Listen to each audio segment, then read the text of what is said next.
चुनाव आते हैं तो बहुत सारी पार्टियां उभर जाती हैं, कुछ पैसा कमाने के लिए, कुछ वोट काटने के लिए।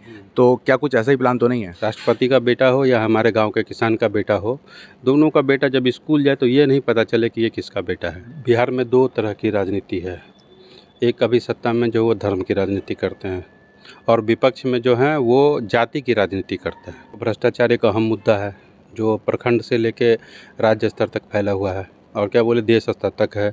इसको आप इनकार नहीं कर सकते हैं। बोलेगा हाँ 2 करोड़ 2.5 करोड़ में टिकट मिलता है, वो कैसे बोलेगा? अच्छा, टिकट बेचने की बात आई है तो हम ये पूछना चाहेंगे कि आप कितने में दे रहे हैं? हाँ, नमस्कार दोस्तों, मैं हूं नितिन शर्मा और आप देखना शुरू कर चुके हैं ध्वनि न्यूज़।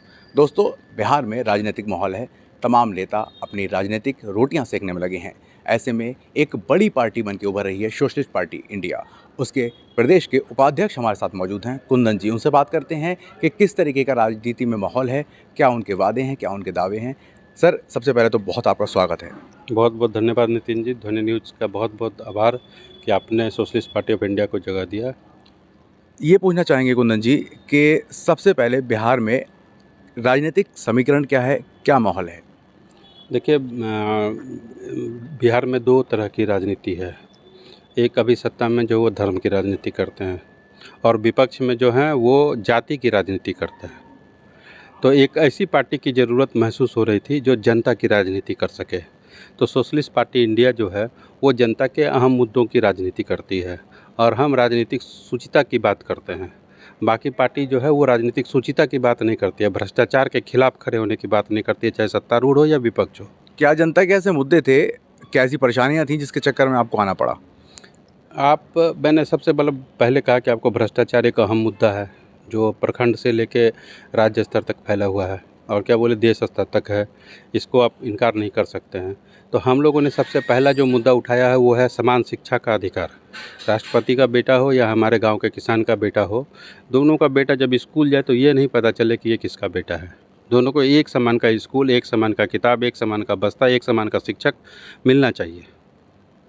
तो पहला मुद्दा हमारा ये है। क्या ये सब कुछ जो आप बता रहे हैं, समस्या भ्रष्टाचार, शिक्षा और अन्य तरह की जो आपने समस्या बताई, क्या हाल ही में जो सरकार है या हाल ही में जो पार्टियां हैं, इतने सारे नेता हैं, इन सब की विज़न जो हैं वो बताते हैं, बहुत बड़े बड़े विज़न है।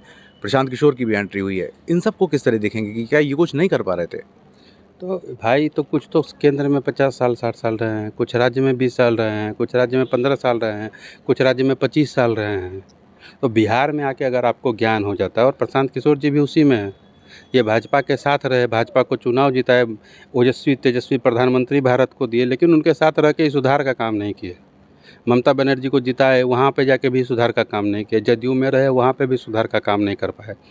तो इसकी क्या गारंटी है? जब आप 17 जगह फ्लॉप हो गए तो 18वें जगह आप पास हो जाएंगे। आप एक पार्टी बन के आए हैं, जब चुनाव आते हैं तो बहुत सारी पार्टियां उभर जाती हैं, कुछ पैसा कमाने के लिए, कुछ वोट काटने के लिए। तो क्या कुछ ऐसा ही प्लान तो नहीं है? अब तो ये तो समय बताएगा ना, ये हम उसकी सफाई कैसे देंगे।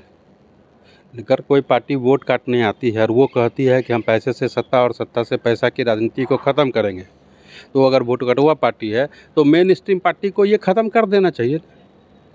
नहीं कर पाएगी और वो बोल भी नहीं पाएगी ना कि हम पैसे से सत्ता और सत्ते से पैसा का राजनीति को ख़त्म करना चाहते हैं। प्रशांत किशोर 200 करोड़ रुपए खर्चा करने के बाद ही बताएंगे कि हम सत्ता से पैसा और पैसा से सत्ता का राजनीति ख़त्म कर सकते हैं। जदयू बताएगी कि हम पैसा से टिकट बेचने वाली पार्टी, आरजेडी बताएगी टिकट बेचने वाली पार्टी, कौन पार्टी वीआईपी बताएगी टिकट बेचने वाली पार्टियां हैं।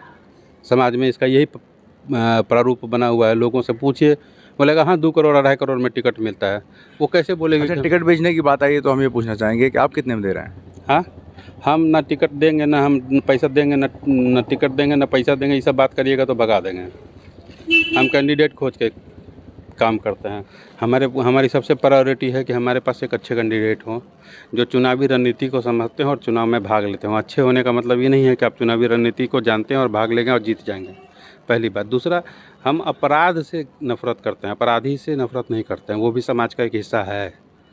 अगर वो शुचिता में आना चाहता है, अगर वो व्यवस्था को ठीक करना चाहता है, अगर वो चीज़ों में वापस आना चाहता है, उसको अपराध बोध है, तो हम उसको ज़रूर मौका देंगे, पर चुनाव लड़ाने का मौका नहीं देंगे उसको। क्या आपका संगठन क्या है? क्या किस शक्ति की आप बात कर रहे हैं जिसके आधार पर आप 243 सीट की लड़ने की बात कर रहे हैं? क्या शक्ति क्या है आपकी?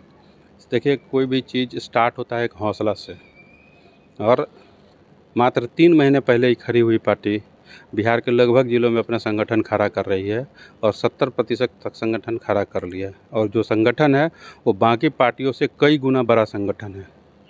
ठीक है, तो हम लोग जब वोटिंग में आएंगे और जब आप हमारा वोट परसेंटेज देखेंगे तो आप अचंभित रह जाएंगे। इस बात को रिकॉर्ड करके रख लीजिए कि इस बार जो विधानसभा 2025 का बिहार का जो चुनाव का परिणाम आएगा उसमें सोशलिस्ट पार्टी इंडिया का आप प्रभाव देखिएगा, आप वोटिंग परसेंटेज देखिएगा। बिल्कुल, अब जो बात कह रहे हैं कुंदन जी कि इनका प्रभाव देखेंगे, हम दोबारा से इस बाइट को एक बार फिर से चलाएंगे जब चुनाव का नतीजा आएगा। हम फिर से हाजिर होंगे आपके सामने एक नई शख्सियत के साथ में और बताएंगे आपको बिहार में क्या हाल है। तब तक के लिए मुझे आज्ञा दीजिए, नमस्कार।